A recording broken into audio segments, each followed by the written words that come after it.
All right, welcome back, everybody. I'm excited to welcome Andrew Gluck of irrvrntVC. Andrew's a friend. We've worked alongside each other in similar industries for a while, and you just a while ago went out on your own to do some VC work. This morning I had Carol Forgia, who is also an investor and a consultant. So, I guess today's the day of VCs on the podcast or Facebook Live. So I appreciate you joining, Andrew. Where are you located right now? Where in the world are you? I appreciate that, Warren. Thanks for having me. I'm calling in from Queens, from Forest Hills, New York. Represent. Oh, we're back to New York, man. Usually I've been doing a lot of all around the country, and we're going international soon. But happy to have a Queens guy, even though I'm a Brooklyn guy. Yeah. Yeah, we got no beef. We got. So why don't you tell everyone a little bit about your awesome career, and then how you came to irreverent. Yeah, sure. So my background's really heavy in digital marketing. So I did digital marketing for about a decade.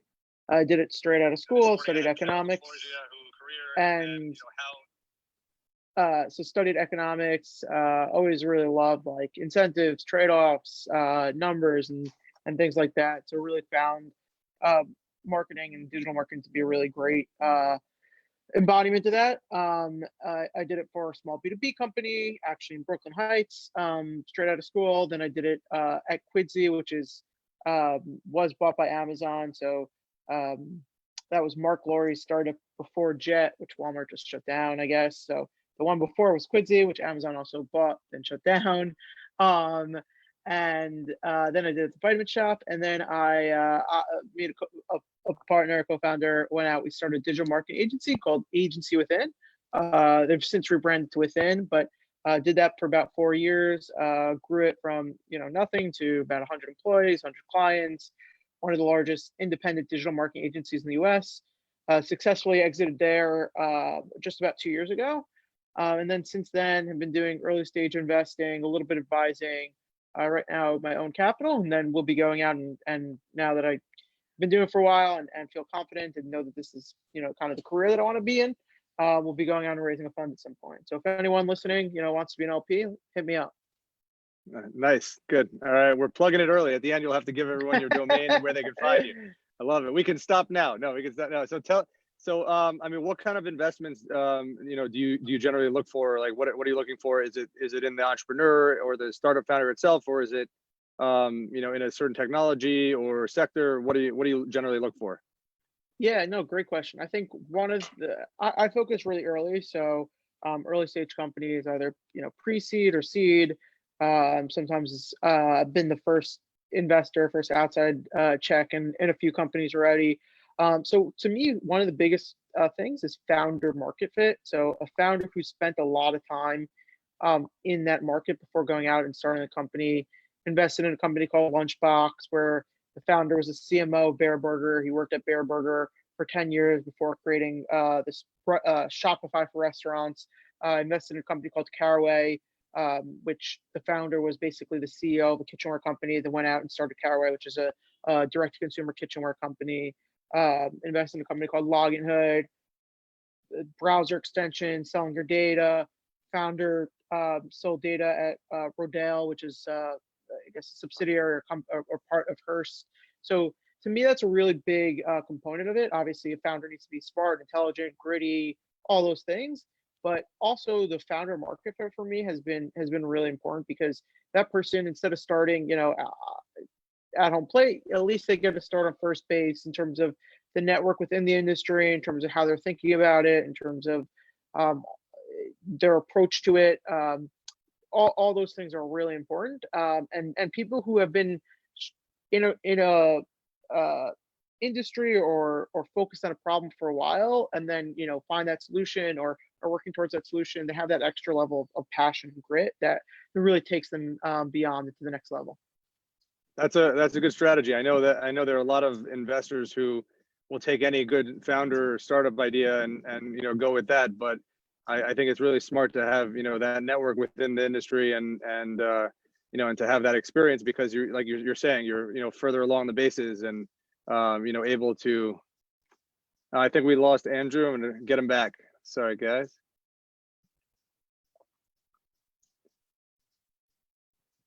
All right, Am I back? you're back. Sorry to lose you, Andrew. Sorry. No, it's my fault. No, I'm hiding out in my bedroom away from my desk, which doesn't have the best Wi-Fi. So, three no kids, worries. two-bedroom apartment in Queens. So sorry, everyone. Understood. No, we're happy to have you back. I'm glad you popped right back in. I was saying that I think that's a smart strategy. A lot of investors that I've seen are just, they willing to take on any business, or if it's if they have enough money, it's a sexy industry, it's a sexy idea, or it's a passion project for them. But to start further along down the bases is definitely a good strategy. And it's something that I haven't really heard before. So I think that's awesome information to share.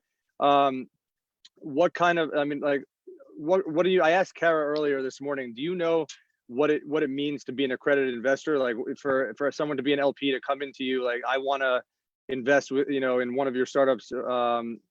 What does that mean? What does it take? Yeah, I mean, there's a few different ways that you could be an accredited investor. I'm not a lawyer. I'm going to caveat this with a lot of disclaimers. I'm not a lawyer. Go ask your lawyer. Go ask your accountant. I'll also tell you that like nobody checks this shit. So do that with you what you will. But there's a few different ways you could be an accredited investor. One is based on net worth. One is based on income over like previous year or 2 years. I think those are the two main ones. And yeah, I mean, so that yeah, I think there is a lot of opportunities to invest in startups, and I think my general recommendation for people who are interested about learning about it and how to get into it, I think two things I'll say are, one is it's a good place to put 10, maybe 15% of your net worth in what's called AI, alternative investments. So things like PE, hedge funds, and VC, crypto, things like that as well. These are things that are anti-cyclical, so they perform very differently than just the regular economy. They're not like closely linked and closely tied in terms of so as your stock goes up, or as your home equity value goes up, or your job or things like that, they tend to not necessarily, they may also go up, they may go down at the same time, but they're not like closely linked and tied together. So you're not over indexing in one thing. And so taking 10, 15% of your kind of net worth or liquid net worth and putting it into this, be ready to lose whatever you invest. That's just the manner of it. It's high risk, high reward. And then a great way to do it is via what's called AngelList syndicates. So on AngelList, it's a really good platform for early stage companies and even later stage companies that raise money there. There's other ones like and then there's deals that are what's called syndicated. So someone will set up SPV, a special purpose vehicle, and then you can invest directly into different startups. You could follow along, you could join different syndicates, you can pass on every single one. So you really could get a flavor and a taste of what it's like to invest, and start to dip your toe in with not so much capital. A lot of them have $1,000 minimums. There's also other platforms. One is Republic, that has some good companies there that has, I think, even lower minimums, 100 or maybe even lower. So AngelList is probably a little bit more VC focused. Republic has VC companies, also has like smaller businesses and other things like that. But those are kind of really good ways to get started. And where, like, what has the market done as far as like, private equity and investments, AngelList, like what's the market been? I know that you said that they're not in lockstep, with the economy and the current pandemic, but have you seen money dry up, or has it been harder to raise funds, raise rounds right now? Yeah, no, it's definitely been tough to raise rounds. So if you think about the VC ecosystem, you have generally funds. So a fund is when someone takes OPM, other people's money, and then goes and invests it themselves. And a lot of those, the people that they're taking, the LPs, the limited partners in these funds, who are generally 95 to 98% of the money that's going to the fund. As well, a lot of those are institutional, so endowments, things like that. And then a lot of it is also just HNWs, high net worth individuals, FOs, family offices. A lot of those people have been hurt by originally, early on by some of what happened in the stock market, the 20, 30% sell off there. And then endowments, a lot of that tied to colleges. Who knows what that's going to be like going forward for them.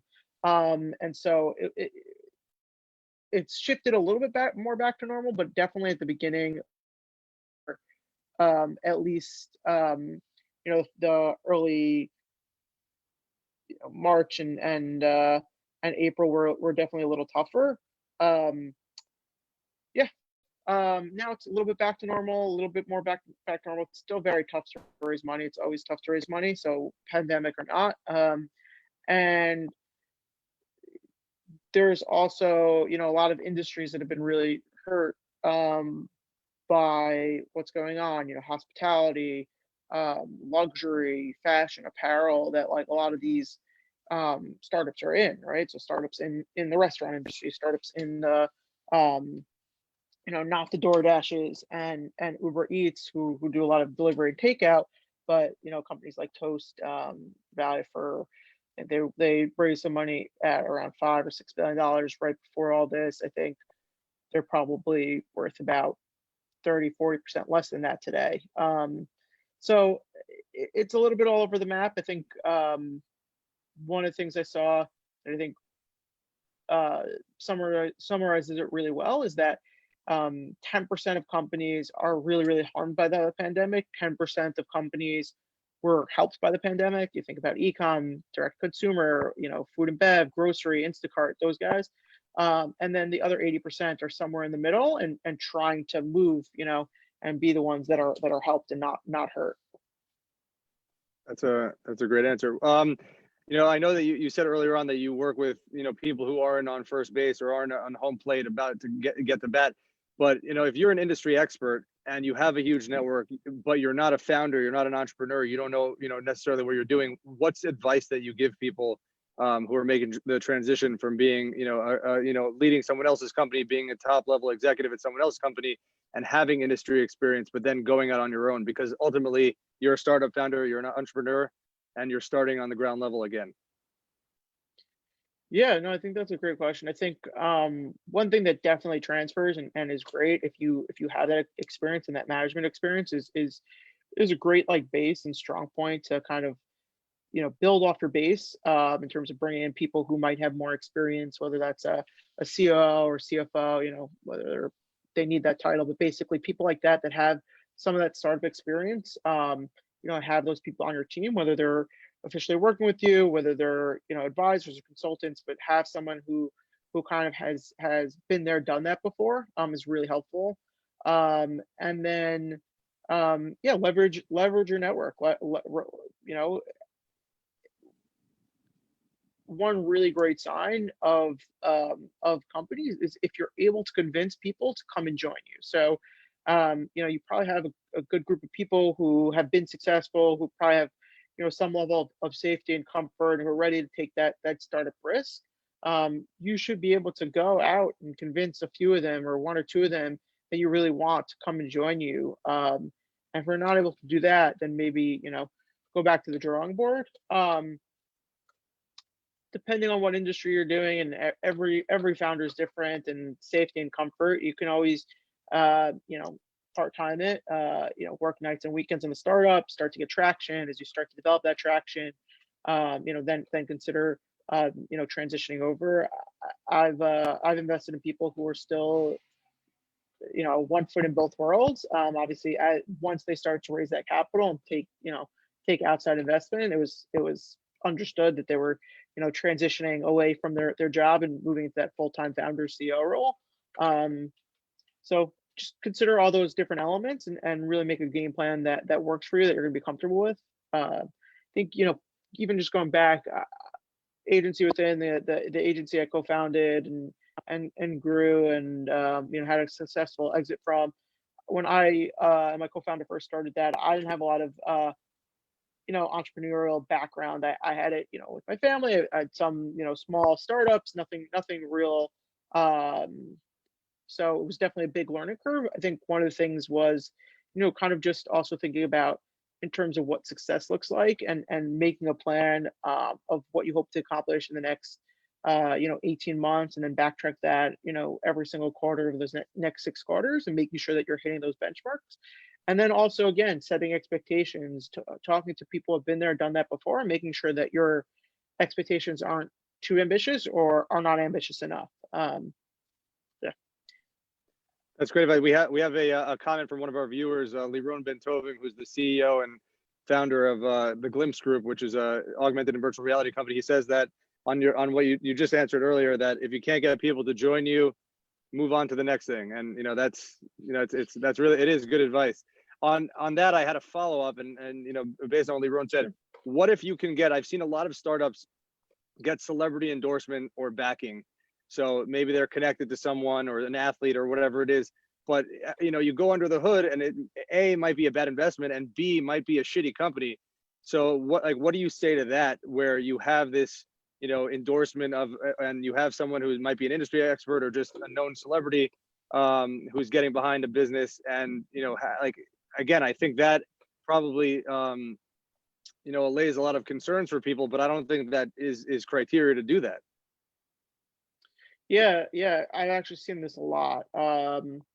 I've seen companies. I think it really varies. I mean, I worked with Google, that was Gwyneth Paltrow's brand, Honest Company, Jessica Alba's brand, right? Like you see with Barstool Sports, like with Dave Portnoy, like there's a lot of opportunity to definitely leverage celebrity endorsement. I think it really depends on what the expectations of that celebrity are, and kind of how they fit into the company. I think the first thing I go to is like, this celebrity endorsement helps you let's call it, in free marketing spend.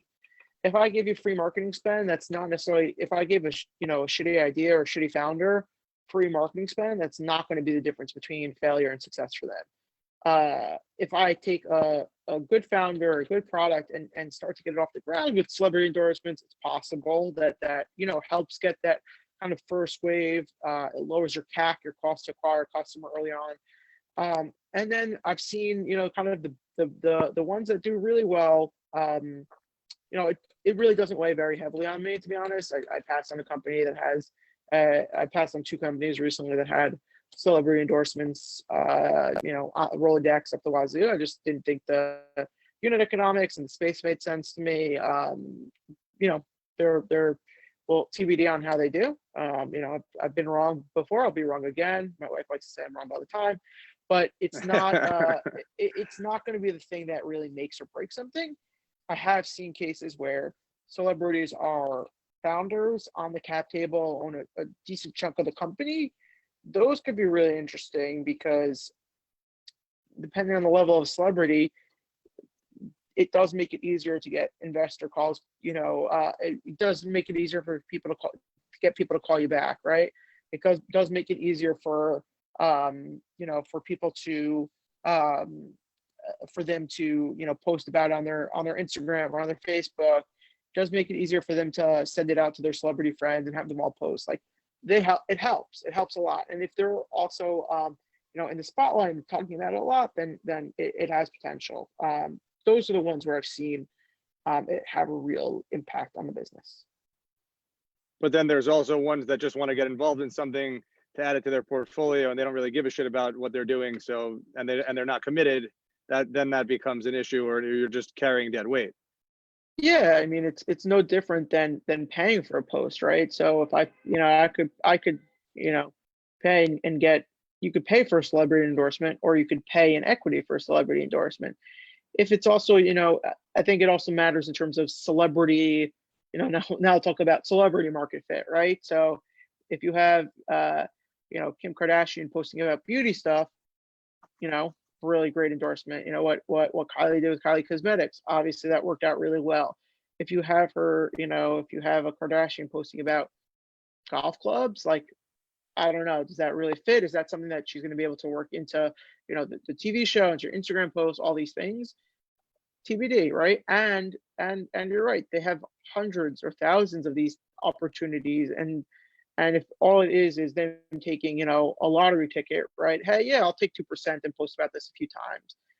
That buy-in might not be enough for when it's like, oh, things are going well, or okay, but they're not doing amazingly. Will you do one extra post for us? Or that post you put up, like, leave it up. Or do a Instagram live and review our product. So it really varies. And it's never been really a make or break thing for me, except for instances where I've seen it work really well when you have the celebrity really be the founder, or part of the founding team.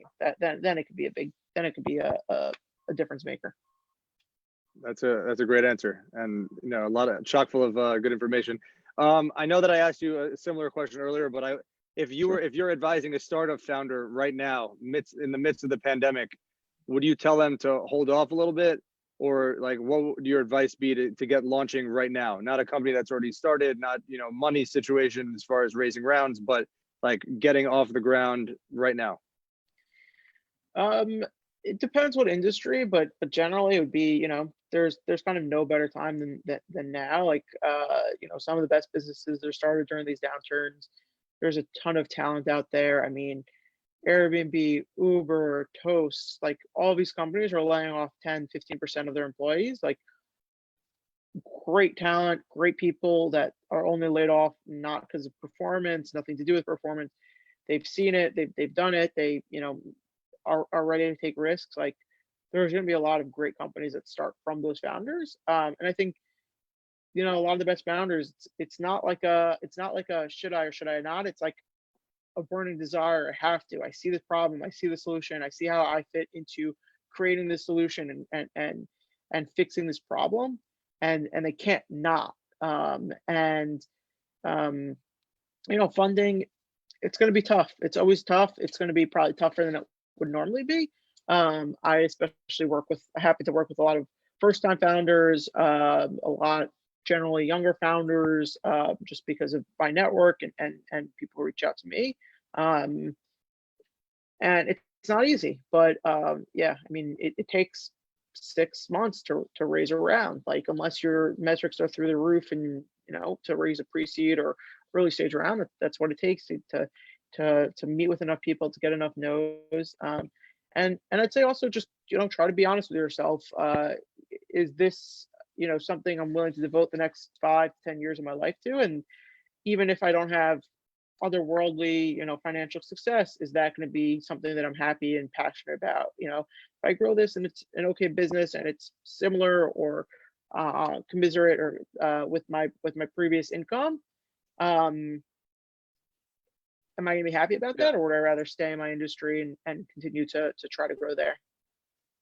I have another comment from Liron based on that. He said, if you're on the sidelines, times like this is when the world is changing, is the best time to start. Definitely. Yeah. So I think that aligns with that. It says on Irreverent's website that you like to work with like 3 to 5 companies at any given time. What's the reasoning behind that? Yeah, I think that, one of the things that's ironic about venture is that, as venture backed, as venture capital funds like to invest in companies at scale, is that venture doesn't really scale. There's some great firms out there with amazing platforms and amazing support staff and teams. I just think that it kind of falls apart especially as you start to stack, fund 1, fund 2, fund 3, fund 4. You've invested in, maybe 20, 30 different companies out of each fund. You have 100 companies, a few partners.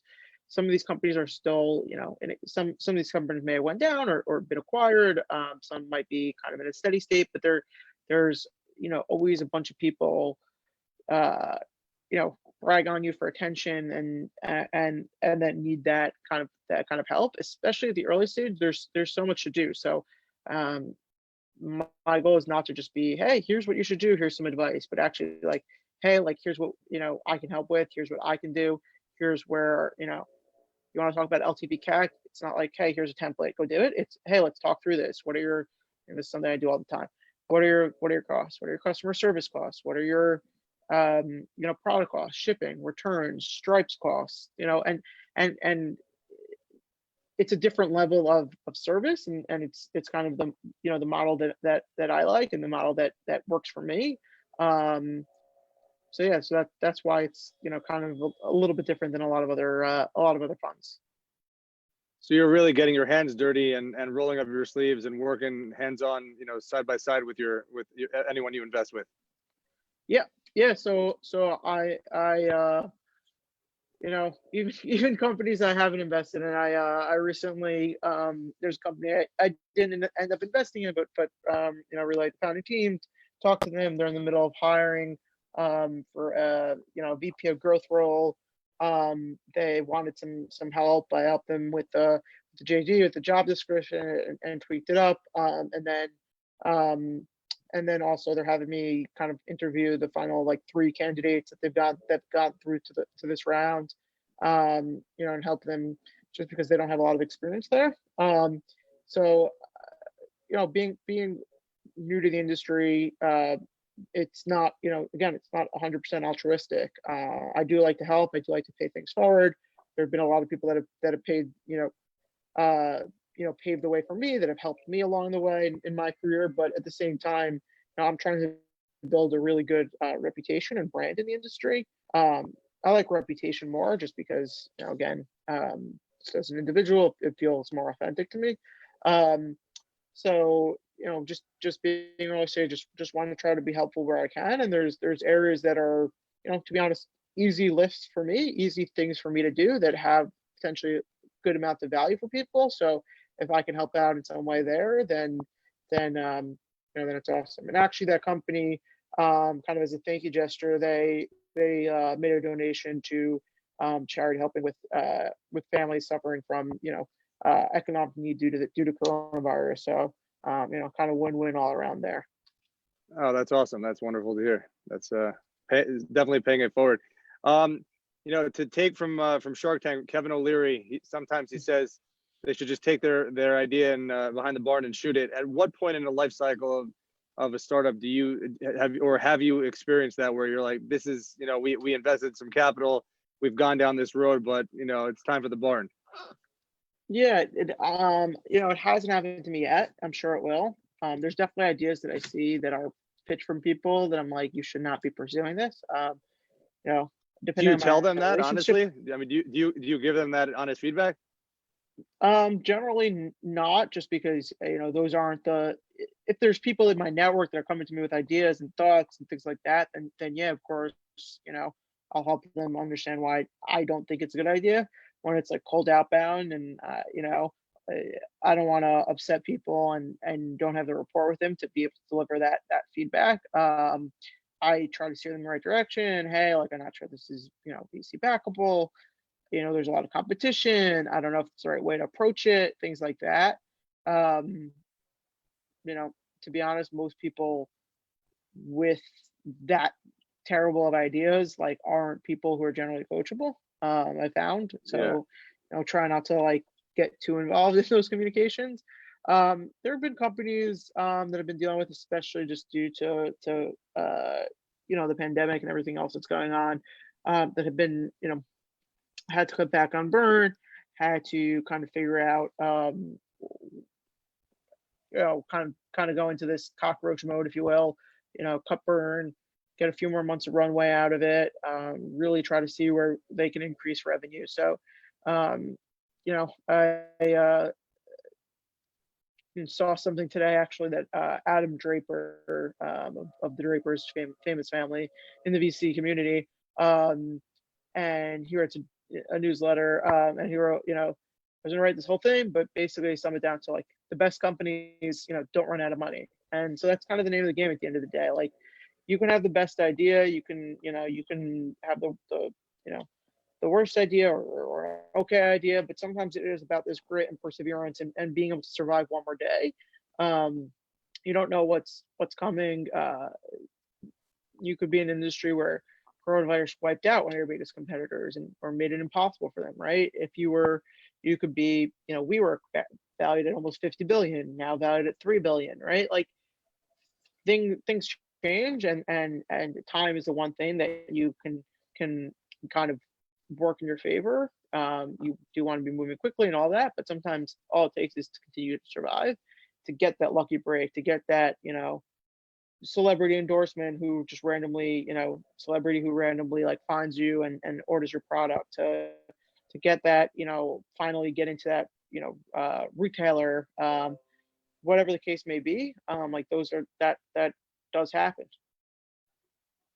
Whenever I advise startup founders I talk to, or I see an early deck, pre-seed, I always tell them, like, your friends and family are your worst enemies, because they're the ones that are going to tell you it's the best idea. I'm so proud of you, Johnny. I'm so happy that you're doing this. I always say, like, find other people and the most critical and harsh people to tear it apart possible, because that's how you're going to get to the good idea, and that's how you're going to know that it has viability. Exactly. So, Exactly. yes. So before we wrap up, why don't you tell everyone, first of all, I should have asked you at the beginning, how did you come to the name Irreverent VC?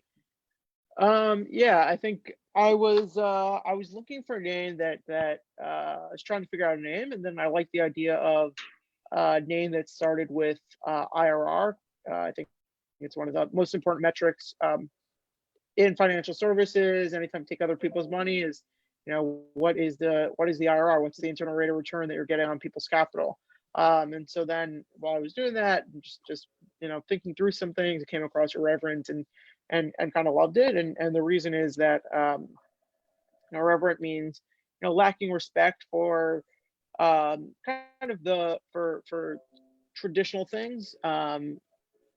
One of the worst reasons to do something a certain way is because that's the way we've always done it. So coming as an outsider, coming as an outsider into the industry, I worked really well on the agency side, just not having any agency experience, and trying to create the experience that, with a blank slate, obviously taking my previous experiences, taking feedback and learnings and mentorship and guidance and reading, and all that stuff, but trying to craft like a experience, from tabula rasa, from blank slate, where it's not, hey, like, I'm jumping into someone else's fund, they already have a process, etc. But really trying to create, something that's irreverent, that breaks the mold in terms of how it operates, in terms of how it works, in terms of founders that it funds, and things like that. That's been, one of my main goals.